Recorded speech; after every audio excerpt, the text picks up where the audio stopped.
காஷ்மீரில் நடந்துள்ள கொடூரம் பெரும் அதிர்ச்சி அளிக்கிறது.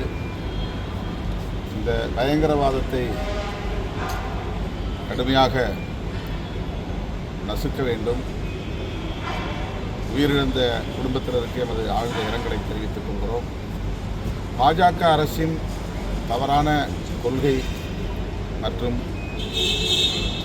ஜம்மு காஷ்மீர் விஷயமாக அவர்கள் எடுத்த நடவடிக்கை இந்த விளைவுகளை உருவாக்கியிருக்கிறது.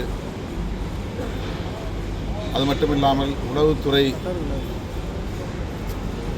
தோல்வியடைந்திருக்கிறது என்பதைத்தான் இந்த சம்பவம் உறுதிப்படுத்துகிறது.